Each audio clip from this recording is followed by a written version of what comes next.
Torpedo! Dead ahead! You arrogant ass. You've killed us.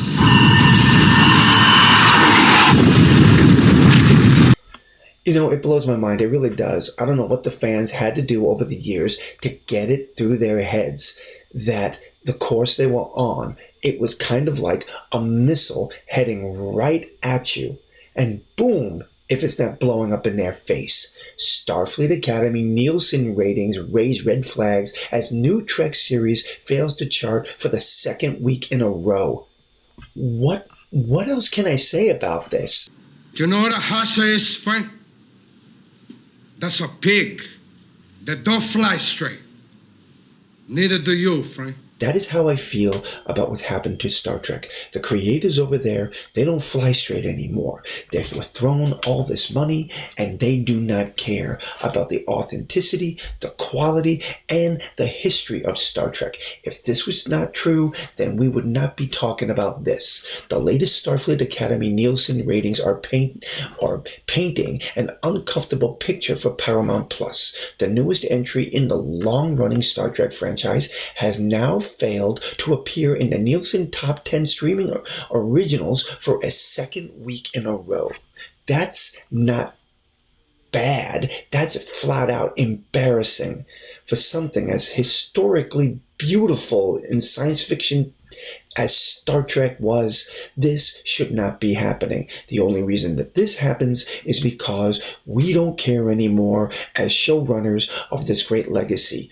The fans have been telling us year after year that this is not the way to go, and we constantly are giving them the middle finger. I am not listening to you. La la la la la la la la la la la. I am not listening to Jeffrey, but he's still talking. I am not listening to you. I really hate when you do that. Then stop then, all right? It's childish.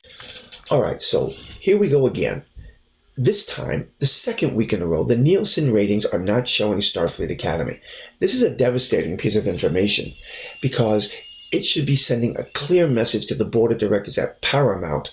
And honestly, right now, I'd be concerned, Paramount. You're trying to get Warner Brothers on your side, and you're continuously publishing garbage television. If I was any investor at Warner Brothers, I would stay clear of you, considering how much you are devastating one of the most iconic properties that you've owned in over 60 years. But anyway, here's number 10.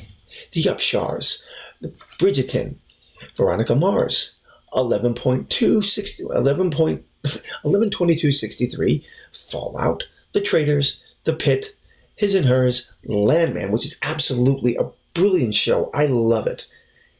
The difference between Star Trek and Landman is I don't have a problem watching specific episodes of Landman again because it was good storytelling. Starfleet Academy is not. And then finally at number 1, Strange Things. Without going into the bulk of the numbers, here's something that they said in That Part Place that absolutely is true, and it is a devastating fact. Now 2 weeks into the release, the show still has no measurable Nielsen footprint, a notable development for a franchise installment carrying the Star Trek name. Again, like I said at the beginning of the video, they are deliberately crashing this into a missile that's going to blow it all up. This is absolutely devastating news. Paramount has leaned heavily on established intellectual properties to drive subscriber engagement, particularly within the Alec Kurtzman era of Star Trek.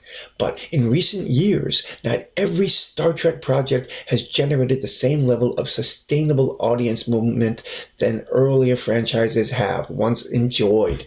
Look, I've said it before and I'll say it again. Starfleet Academy sucks. It really does.